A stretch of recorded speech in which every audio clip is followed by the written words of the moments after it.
నీకు స్వస్థత కావాలి, నీకు స్వస్థత కావాలి. ఇర్మియా గ్రంథము 17వ అధ్యాయము 9వ వచనాన్ని మనం చదువుతున్న క్రీస్తు దేవుని బిడ్డలారా, నేను చదువుతా ఉన్నటువంటి వచనం మీరు గమనించండి. హృదయము అన్నిటికంటే మోసకరమైనది, అది ఘోరమైన వ్యాధి కలది, దాన్ని గ్రహింపగలవాడు ఎవడు? ఈరోజు ఈ వాక్యాన్ని వింటున్న ప్రియ సహోదరి సహోదరుడా, నువ్వు చాలా జాగ్రత్తగా దేవుని వాక్యాన్ని వినాలి. దేవునికి స్తోత్రం కలుగును గాక. హల్లెలూయా. హృదయము అన్నిటికంటే మోసకరమైనది, అది ఘోరమైన వ్యాధి గలది, దాన్ని గ్రహింపగలవాడు ఎవడు?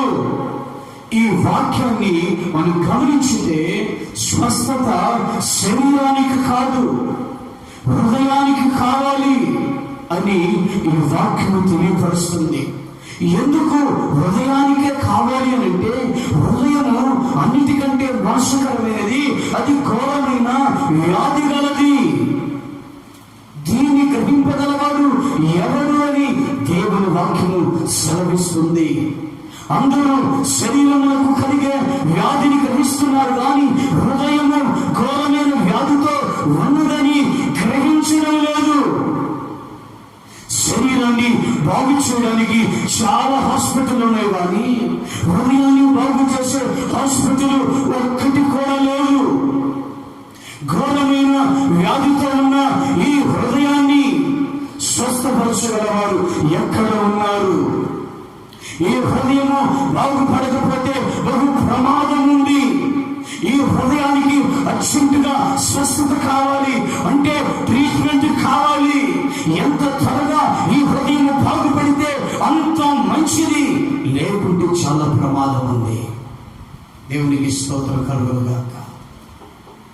నీకు స్వస్థత కావాలి, నీ హృదయానికి స్వస్థత కావాలి. నీ శరీరము బాగులేకపోతే వెంటనే ఏదో ఒక వాహనాన్ని మాట్లాడుకొని హాస్పిటల్కు పరిగెత్తుతున్నావు. శరీర స్వస్థతకు మీద ఉన్నటువంటి బాధ్యత, హృదయముకి స్వస్థత కావాలన్న దాని మీద కూడా నీకు ఆ బాధ్యత ఉండాలి. క్రీస్తు దేవుని బిడ్డలారా, చాలా మంది చూడండి, శరీర స్వస్థత కోసం ఆ హాస్పిటల్ ఈ హాస్పిటల్ ఎక్కడికెక్కడికో తిరుగుతూ ఉంటారు. కానీ క్రీస్తు దేవుని బిడ్డలారా, ఇక్కడ దేవుని వాక్యం సెలవిస్తుంది ఇర్మియా గ్రంథంలో, హృదయము ఘోరమైన వ్యాధి కలది, హృదయము ఘోరమైన వ్యాధితో ఉన్నది. ఇప్పుడు స్వస్థత కావాల్సింది శరీరానిక, హృదయానిక? చాలా మంది దేవుడి సన్నిధికి శరీర స్వస్థత కోసం వస్తుంటారు. చాలా మంది స్వస్థత కూడికలు ఏర్పాటు చేస్తూ ఉంటారు. కానీ ఈరోజు పరిశుద్ధాత్మ దేవుడు మాట్లాడుతున్న మాట ఏంటంటే, నీ శరీరం కంటే ముందుగా నీ హృదయానికి స్వస్థత కావాలి. నీ హృదయం కంటే ముందు దేనికి స్వస్థత కావాలంట? శరీరానికి స్వస్థత కావాలి. హల్లెలూయా. ఎందుకంటే నీ హృదయము ఘోరమైన వ్యాధితో ఉన్నది. అర్జెంటుగా నీ హృదయానికి స్వస్థత జరగకపోతే, వెంటనే నీ హృదయానికి ట్రీట్మెంట్ చేయకపోతే బహు ప్రమాదం ఉంది. క్రీస్తునందు ప్రియ దేవుని బిడ్డ, చాలా ప్రమాదం ఉంది. చాలా మంది యేసయ్య దగ్గరికి శరీర స్వస్థత కోసం పరిగెత్తుతుంటారు. నాకు స్వస్థత ఉందని చెప్పుకునే దైవజనులు కూడా ఉన్నారు. మంచిదే దేవుని పిల్లలారా, దైవజనులారా, దేవుని ఇచ్చిన ఆ వరము కలిగి ఉంట మంచిదే. కానీ ఒక వ్యక్తికి ఏ స్వస్థత ప్రయోజనమో, ఏ స్వస్థత లాభమో, ఏ స్వస్థత మేలో, ఏ స్వస్థత వలన వారికి ఉపయోగం ఉందో ఆ స్వస్థతను తెలియపరచాలి. అందరూ శరీర స్వస్థత కోసం వస్తున్నారు, కానీ హృదయాన్ని బాగు చేసుకోవాలని, హృదయం ఘోరమైన వ్యాధితో ఉన్నదని గ్రహించడం వల్ల ఎవరు కూడా శరీర బాగుల కోసం అక్కడికి ఇక్కడికి పరిగెత్తుతున్నారు. ఆ హాస్పిటల్ ఈ హాస్పిటల్కి వెళుతూ ఉన్నారు. కానీ ఈరోజు పరిశుద్ధాత్మ దేవుడు అంటున్నాడు, నీ హృదయము ఘోరమైన వ్యాధి గలదై ఉన్నది. నీ శరీరానికి కాదు స్వస్థత కావలసింది, నీ హృదయానికి స్వస్థత కావాలి. దేవునికి మహిమ కలుగును గాక. హల్లెలూయా. ఘోరమైన వ్యాధితో ఉన్న హృదయం వలన కలిగే ప్రమాదాన్ని చూద్దాం. ఆదికాండము 4వ అధ్యాయం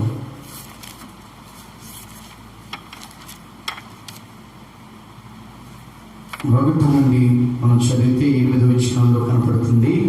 ఆదాము తన భార్య అయిన హవ్వను కూడినప్పుడు ఆమె గర్భవతి కయీనును కని, యెహోవా దయ వలన నేను ఒక మనుషుని సంపాదించుకున్నాను. తరువాత ఆమె తన తమ్ముడు హేబేలును కనిను. హేబేలు గొర్రెల కాపరి, కయీను భూమిని సేద్యపరచువాడు.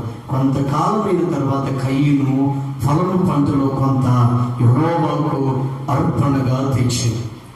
హేబేలు కూడా తన మందుల తొలుచూలున పుట్టిన వాటిలో కొవ్విన వాటిని కొని తెచ్చాడు. యెహోవా హేబేలును అతని అర్పణను లక్ష్య పెట్టాను, కయీను అతని అర్పణను ఆయన లక్ష్య పెట్టలేదు. కాబట్టి కయీనుకు మిక్కిలి కోపం ఇచ్చి అతను తన ముఖం చిన్నపుచ్చుకొనగా, యెహోవా కయీనుతో, ఈ కోపం మీద ముఖం చిన్నపుచ్చుకున్నావేమి? నువ్వు సత్క్రియ చేసిన ఎడల తలనెత్తుకొనవా? సత్క్రియ చేయని ఎడల వాటి పాపం పంచి ఉండును.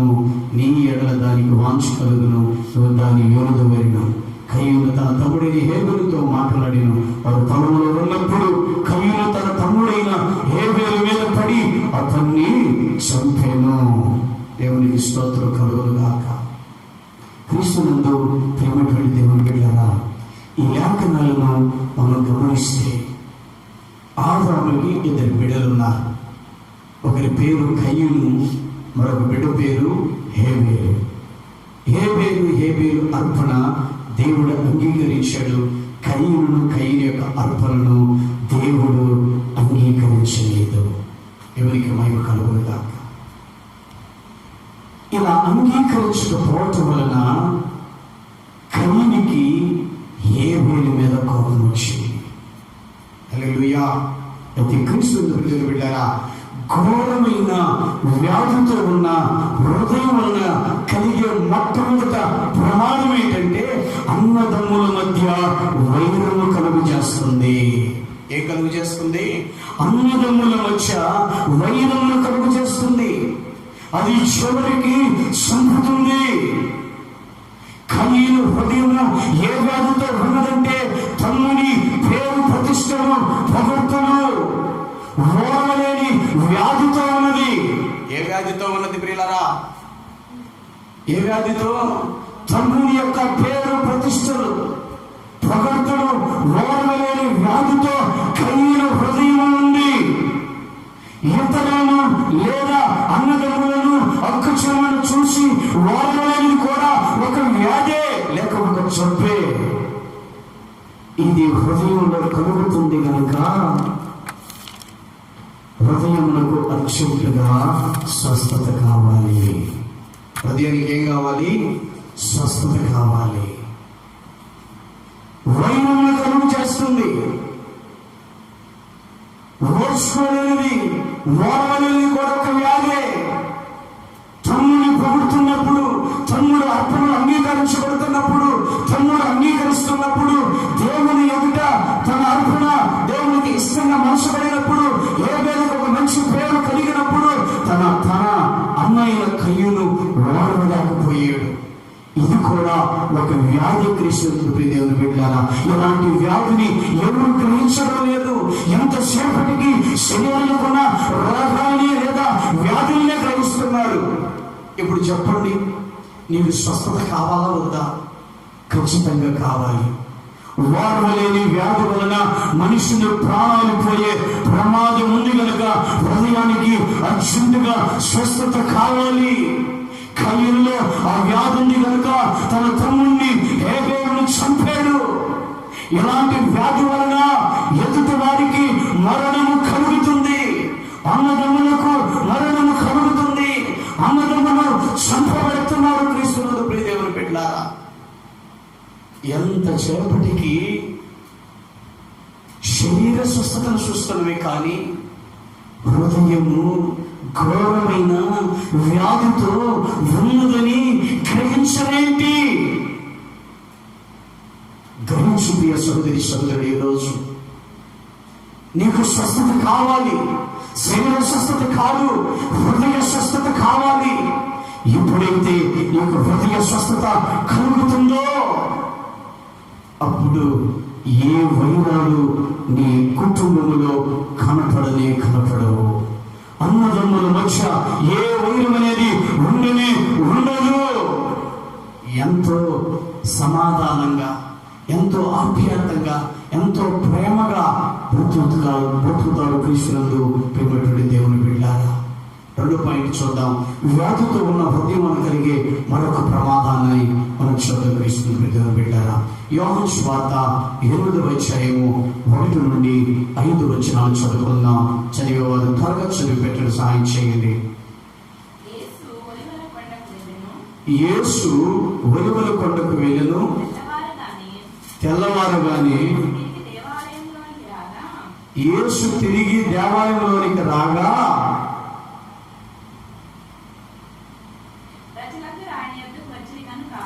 ప్రజలందరూ ఆయన వద్దకు వచ్చిరి గనుక ఎవరు బోధిస్తున్నారు? బోధిస్తున్న కథ చదువు. శాస్త్రులను పరిసయ్యులను వ్యభిచారమందు పట్టబడిన ఒక స్త్రీని తోడుకొని వచ్చి ఆమెను మధ్యలో నిలవబెట్టి, బోధకుడా, ఈ స్త్రీ వ్యభిచారం చేయుచుండగా పట్టబడి అట్టి వారిని రాళ్ళు రూమి సంపమని ధర్మశాస్త్రంలో మోషే మనకు ఆజ్ఞాపించెను కదా. అయినను 5వ వచనంలో చదవండి. నువ్వేమి చెప్పుచున్నావని ఆయనను అడిగిరి. క్రీస్తునందు దేవుని బిడ్డలారా, వ్యాధితో ఉన్న హృదయం వలన కలిగే మరొక ప్రమాదం మనకు కనపడుతుంది. ఏంటంటే రాళ్లతోనూ కర్రలతోనూ కత్తులతోనూ కొట్టి చంపే ప్రమాదము తెస్తుంది. ఏ వ్యాధితో? హృదయం అనే వ్యాధితో, ఘోరమైన వ్యాధితో. ఏ హృదయం అయితే ఉంటుందో అది రాళ్ళతోనూ కర్రలతోనూ కత్తులతోనూ కొట్టి చంపే ప్రమాదం తెస్తుంది. ఈ స్త్రీ యొక్క హృదయము ఏ వ్యాధితో ఉన్నదంటే చెడ్డ కోరికలను కలుగు చేసే వ్యాధితో ఉన్నది. ఏ కోరికను కలుగు చేస్తుంది వ్యాధి? చెడ్డ కోరికలను కలుగు చేసే వ్యాధి. ఇప్పుడు స్వస్థత కావలసింది శరీరానిక? స్వస్థత కావలసింది హృదయానిక? నీ హృదయములో ఆ హృదయము ఘోరమైన వ్యాధితో ఉన్నది కనుక ఆ స్త్రీకి చెడ్డ కోరికలు ఏం చేసింది? కలుగు చేస్తూ ఉంది. ఆ స్త్రీ యొక్క హృదయము ఏ వ్యాధితో ఉన్నదంటే చెడ్డ కోరికలను కలుగు చేసే వ్యాధితో ఉన్నది. ఎవరి హృదయము వ్యాధితో ఉంటుందో వారికి చెడ్డ కోరికలు కలుగుతాయి. ఆమేన్. నీ హృదయానికి స్వస్థత కలగకపోతే నీ హృదయంలో నుండి లేదా నీలో నుండి చెడ్డ కోరికలు కలుగుతాయి. చివరికి రాళ్లతోనూ కర్రలతోనూ కత్తులతోనూ కొట్టి చంపబడే ప్రమాదం నీకు ఎదురవుతుంది. హల్లెలూయా. హృదయంలో ఉన్న ఈ వ్యాధిని గ్రహించగలవాడు లేడు. ఎంతసేపటికి శరీర వ్యాధిని చూస్తున్నారు. ఇప్పుడు చెప్పండి, నీ హృదయములకు స్వస్థత కావాలా వద్దా? ఖచ్చితంగా కావాలి. చెడ్డ కోరికలు అనే వ్యాధి ద్వారా మనుషులు ప్రాణాలు పోయే ప్రమాదం ఉన్నది. కాబట్టి హృదయానికి అర్జెంటుగా స్వస్థత కావాలి. హృదయానికి అర్జెంటుగా ఏం కావాలి? స్వస్థత కావాలి. లేకపోతే చెడ్డ కోరికలు నీలో కలుగుతాయి. చెడ్డ కోరికల వలన నువ్వు చెడు పనులు చేస్తావు, చెడుని నువ్వు జరిగిస్తావు. కనుక చివరికి ఎవరో ఒకరి చేత కొట్టబడి చంపబడి పడవబడి నువ్వు చంపబడతావు. క్రీస్తు దేవుని బిడ్డ. కాబట్టి ఈ శరీరం కంటే ముందు ఈ హృదయానికి స్వస్థత కావాలని ఈరోజు పరిశుద్ధాత్మ దేవుడు మాట్లాడుతున్నాడు. శరీరములకు స్వస్థత హాస్పిటల్స్ దొరుకుతుంది, కానీ హృదయములకు స్వస్థత ఎక్కడ దొరుకుతుంది? హల్లెలూయా. శరీరానికి హాస్పిటల్, శరీర స్వస్థతకి ఏమన్నాయి? హాస్పిటల్స్ ఉన్నాయి. కానీ ఏమి లేవు ఇప్పుడు? హృదయ స్వస్థతకి హాస్పిటల్ లేవు భూమి మీద. హల్లెలూయా. ఎక్కడ దొరుకుతుంది? దీనికి అసలు మందు ఉన్నాడా? దీన్ని బాగు చేసే డాక్టర్ ఉన్నాడా? ఉన్నాడు. ఉన్నది అని తెలిస్తే ఇప్పుడే మేము మా హృదయాన్ని బాగు చేసుకోవడానికి వెళతామని వాడు చేతులెత్తండి. దేవునికి స్తోత్రం కలుగును గాక. హల్లెలూయా. మీరు చేతులెత్తారు గనుక, మీరు బాగుపడాలనుకున్నా గనుక, మీ హృదయ స్వస్థతకి బాగు చేసుకోవడానికి ఆ హాస్పిటల్ తెలియక అన్న ఇన్ని రోజులు దాన్ని మేము గ్రహించక శరీర స్వస్థత కోసం పరిగెత్తేమే. కానీ హృదయము ఇంత ఘోరమైన వ్యాధితో ఇలాంటి లక్షణాలు కలుగు చేస్తాయని తెలిసిన తరువాత ఇక మేము క్రీస్తుని దేవుని బిడ్డలారా, ఇక మేము ఆ హాస్పిటల్కి వెళ్ళక తప్పదని మీరు చేతులెత్తారు కనుక నేను మీకు హాస్పిటల్ని, డాక్టర్ని, మందుని నువ్వు చూపిస్తాను. దేవునికి స్తోత్రం కలుగును గాక. వాక్యంలోకి చోట క్రీస్తుని దేవుని బిడ్డలారా, నిర్గమకాండము 15వ అధ్యాయం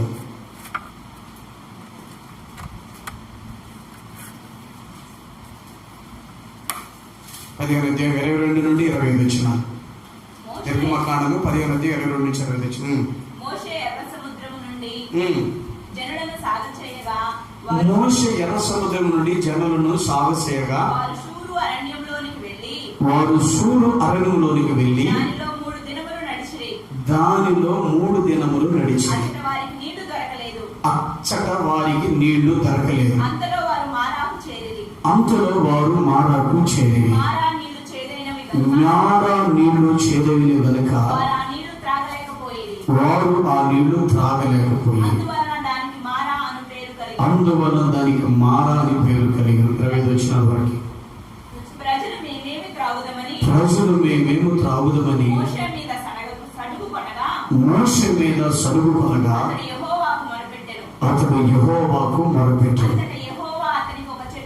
అంతటా యెహోవా అతనికి ఒక చెట్టును చూపించి అది ఆ నీళ్ళలో వేసిన తరువాత నీళ్లు మధురములాయెను. చాలు. దేవునికి స్తోత్రం కలుగును గాక. మారా నీటిని మధురంగా మార్చింది. నరికి వేసిన ఆ చెట్టు మారా అనగా చేదు. మారా నీళ్లు చేదుగా ఉంటాయి, త్రాగడానికి పనికిరానివి. ఇలాంటి పనికిరాని నీటిని మరియు ఉపయోగం లేని నీటిని ఉపయోగకరముగా మరియు పనికి వచ్చేవిగా చేసింది ఒక చెట్టు. ఆ చెట్టుకు సాదృశ్యము ప్రభు అయినటువంటి యేసుక్రీస్తు వారు. యెషయా గ్రంథం 53వ అధ్యాయంలో చూస్తే ఆ చెట్టు ఎవరు మనకు అర్థమవుతుంది. తరగతి చదవండి స్పీడ్గా. యెషయా గ్రంథము 57వ అధ్యాయము 1 నుండి చదువుతాం మనం. యెషయా గ్రంథము 53వ అధ్యాయము 1 నుండి చదువుకుందాం.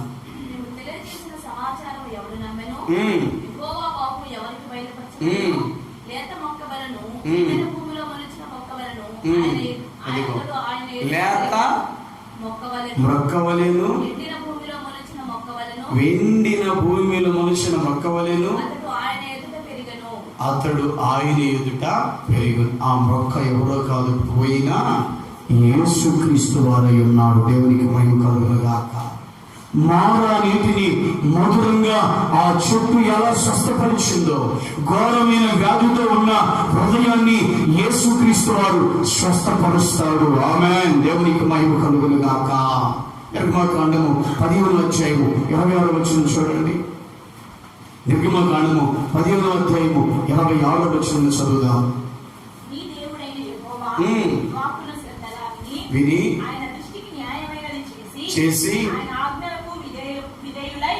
విధేయులై ఆయన కట్టడలన్నిటిని అనుసరించి నడిచిన ఎడల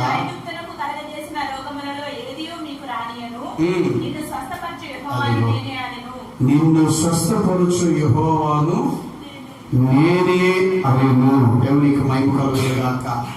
హల్లెలూయా. ఒక వ్యక్తిని స్వస్థపరచగలిగిన వాడు యెహోవా.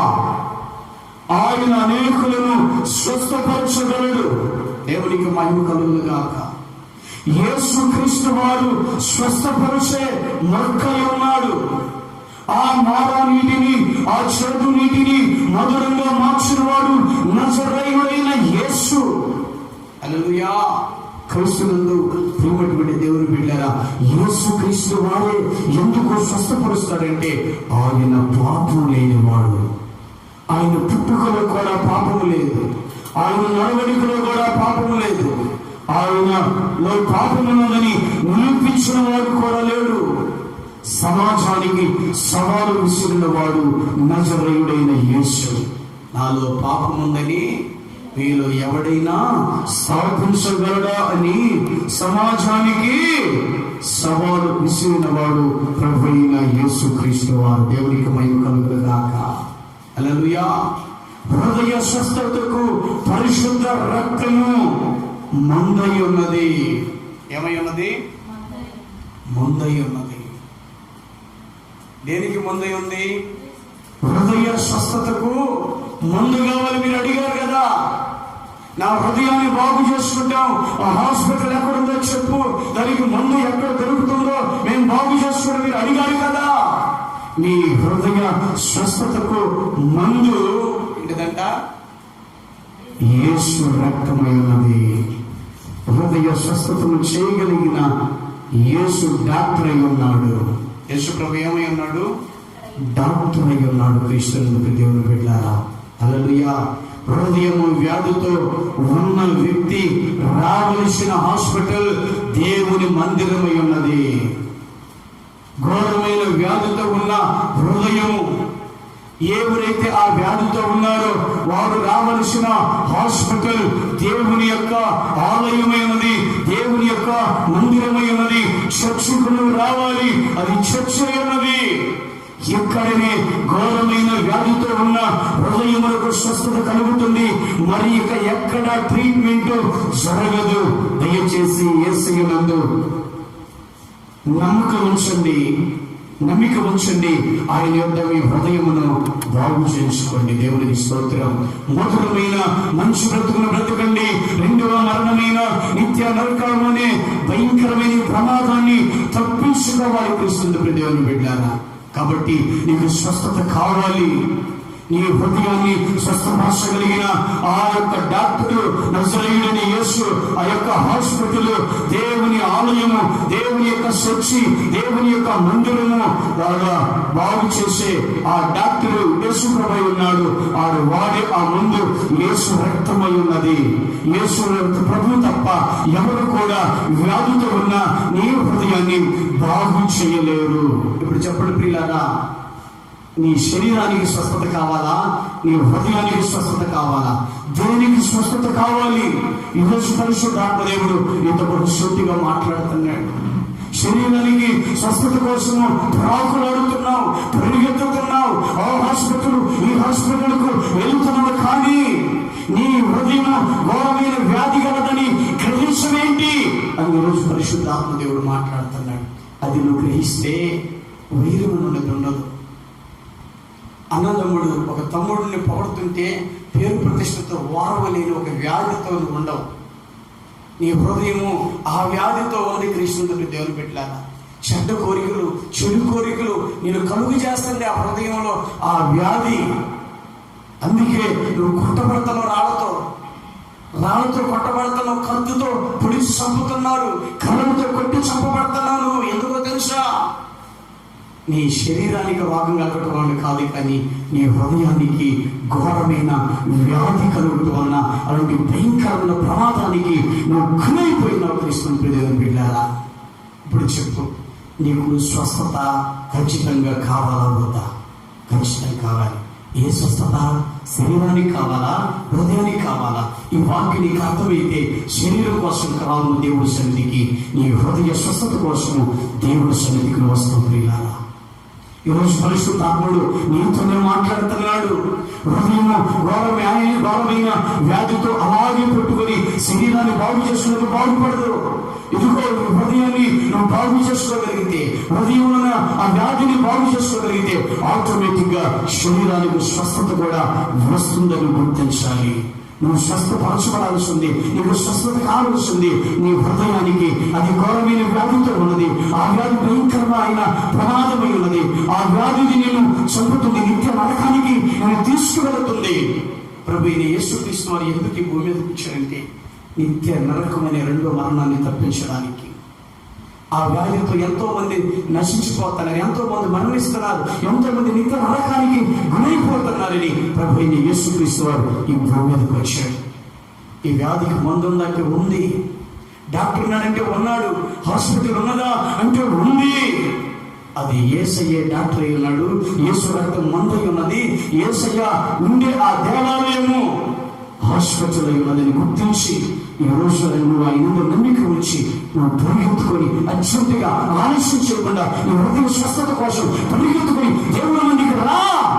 దేవుడు మందిరంలో దేవుడు నీ హృదయాన్ని కలిగిన వ్యాధి నుండి నిన్ను విడిపించి ఇంత నరకానికి నుండి ఆ మరణం నుండి దేవుడు నిన్ను తప్పించబోతున్నాడు. వస్తావా ఈరోజు? ఈ వాక్యం విన్న తర్వాత నువ్వు ఆలస్యం చేస్తావా? చూడు, ఈ రోజు నుండి నీ శరీరాన్ని చూడబాకు, ఈ హృదయాన్ని గ్రహించు. అది ఏ వ్యాధితో ఉన్నదో నువ్వు గ్రహిస్తే నువ్వు నీ శరీరాన్ని పక్కన పెట్టి నీ శరీరం కలిగిన రోగాలు తీసేసుకొని మొట్టమొదట నా హృదయాన్ని బాగు చేసుకోవాలని, నా హృదయం ఘోరమైన వ్యాధితో ఉన్నదని పరిగెత్తుకొని దేవాలయానికి, దేవుని మందిరానికి నువ్వు వస్తాను తెలుస్తుంది. దేవుని బిడ్డలారా, ఖచ్చితంగా దేవుడు నీ వ్యాధి ఎంత ఘోరమైనదైనా ఆయన తన రక్తం ద్వారా నీ వ్యాధిని బాగు చేయగలవాడు. ఆమేన్. తలవంచుకొని ప్రార్థన చేసుకుందాం.